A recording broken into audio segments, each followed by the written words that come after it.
다음으로 살펴보실 것은 여러분께서 매우 궁금하게 여기실 것 같은데요. 바로 간통과 관련된 것입니다. 배우자 일방이 간통을 한 경우 상대방은 참을 수 없는 좌절감과 배신감 등을 겪는 것이 너무도 당연합니다. 그러나 흔히들 잘못한 배우자이지만 그동안의 정을 생각해서 배우자와 간통을 한 상간자만을 처벌하려는 경우도 많습니다. 또한 간통한 배우자를 상대로 이혼소송을 제기한 경우 간통죄로 고소하는 문제는 어떻게 되는지 등에 대해서 알아보도록 하겠습니다. 갑과 을이 부부이고 한편 정과 병이 부부인 사례에서 갑과 정이 같은 직장 내에서 동료로서 서로 좋아하게 되어 간통을 하였고 아내 을이 갑과 정의 간통 사실을 알게 되었고 간통의 증거를 확보한 상황입니다.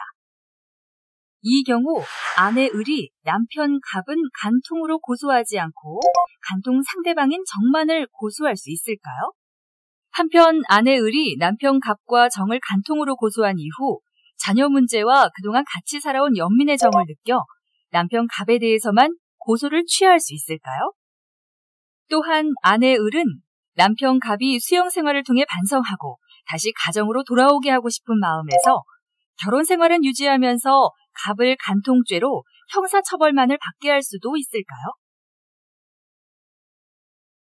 네, 여러분 잘 보셨습니까? 간통은 배우자가 있는 자가 배우자가 아닌 자와 성행위를 하는 것을 말하는 것으로 재판상 이혼 사유인 부정행위에 해당하는데요. 배우자가 고소를 하는 경우 형사적으로 처벌의 대상이 됩니다. 사례에서 보셨던 것처럼 갑과 을이 부부이고 병과 정이 부부인데 갑과 정은 같은 직장에 다니다가 서로 좋아하게 되어 간통을 하였는데 을이 이들의 간통 사실을 알게 되고 간통의 증거를 확보한 경우 을은 갑과 정 둘을 간통죄로 고소할 수 있습니다. 그런데 아내들은 일반적으로 남편을 처벌하지 않고 상간자인 여자만을 처벌할 수 없는지 궁금해합니다.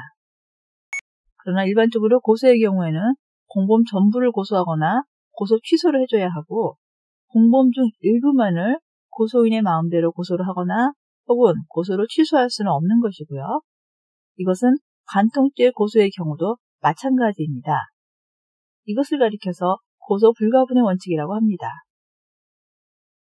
즉, 이 사례에서 을은 자녀들을 생각하여 남편인 갑에 대해서는 고소를 하고 싶지 않고 갑의 간통 상대방인 정만을 고소하고 싶다고 하더라도 갑과 정은 간통죄의 공범이므로 을은 고소를 하려면 갑과 정을 같이 고소해야 하며 정만을 고소할 수는 없습니다.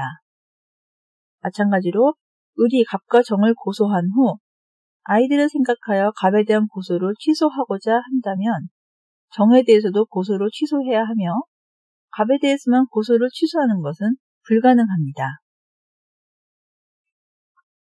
한편 간통죄와 이혼소송과의 관계를 보면 간통죄의 경우에는 배우자에게 이혼소송을 제기하거나 혼인이 해소된 후에만 고소를 할 수 있습니다. 즉, 이 사례에서 을이 갑과 정을 간통죄로 고소하려면 을은 갑과 이혼을 하거나 아니면 갑에 대해 이혼소송을 제기해야만 하고 갑과 결혼생활을 유지하면서 갑을 간통죄로 고소할 수는 없습니다. 또한 을이 갑에 대해 이혼소송을 제기하면서 갑과 을을 간통죄로 고소한 후에 갑에 대한 이혼소송을 취하하였다면 이 경우 갑과 정에 대한 간통 고소는 취소된 것으로 간주하고 갑과 정은 간통죄로 처벌받지 않습니다.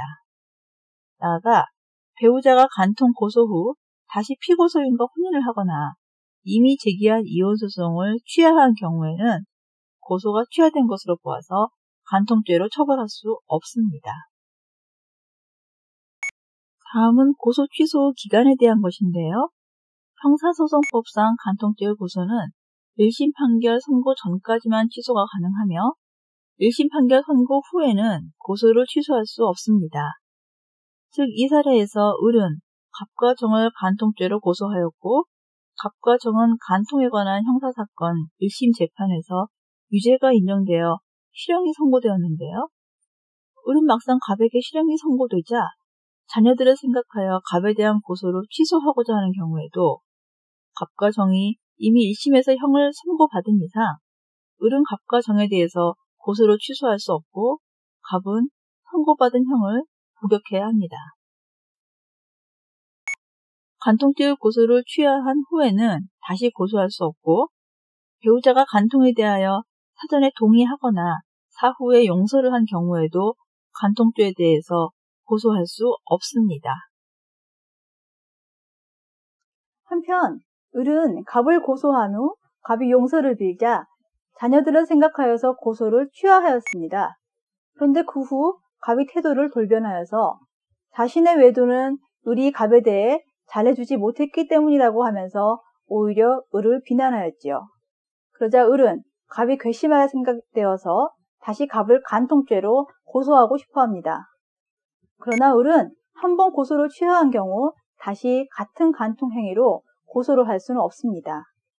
다만 갑이 또 다른 간통 행위를 하였다면 을은 갑이 저지른 그 새로운 간통 행위에 대해서는 고소를 할 수 있습니다. 또 한 가지 남은 문제가 있지요.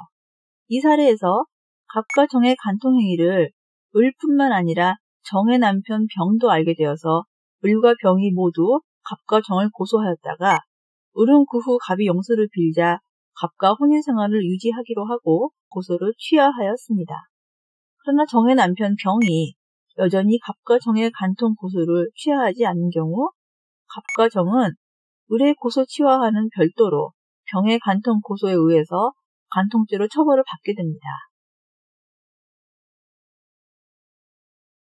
자, 이제 마지막으로 말씀드릴 것은 바로 앞에서 일부 설명드렸던 유책 배우자의 이혼 청구 문제입니다. 앞에서 이혼 사유에 관한 우리 법과 법원의 입장이 유책주의라고 하는 것은 기억하시지요? 즉 우리나라에서는 이혼의 원인을 야기한 자, 즉 유책 배우자는 이혼을 거부하는 상대방에게 원칙적으로 이혼 청구를 할 수가 없습니다. 예컨대 부정행위를 한 남편이 아내에게 애정이 없다는 이유만으로 아내를 상대로 이혼 청구를 하는 경우 남편은 유책 배우자로서 특별한 사정이 없는 한 남편의 이혼 청구는 받아들여지지 않을 것입니다. 위 사례에서는 갑이 을에 대한 애정이 식었다는 이유만으로 이혼 청구를 할 수 없다는 것이고 이것이 원칙적인 입장입니다. 다만 판례는 유책 배우자의 상대방이 표면적으로는 이혼을 거부하지만 실제로는 혼인의 계속과는 도저히 양립할 수 없는 행위를 하는 경우나 상대방도 혼인을 계속할 의사가 없음이 객관적으로 명백하고 다만 오기나 보복의 감정에서 이혼에 응하지 않고 있을 뿐이라는 특별한 사정이 있는 경우에는 유책 배우자가 이혼을 청구한 경우에도 이를 인용해주고 있습니다.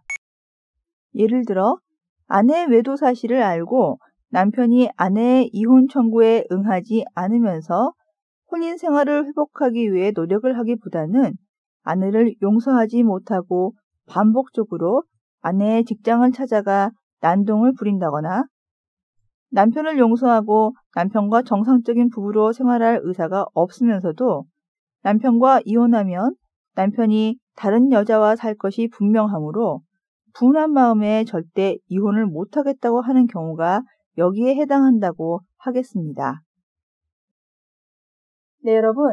지금까지 구체적인 이혼 사유와 이와 관련된 간통죄 고소, 그리고 이혼 소송 등에 관해서 보셨는데요.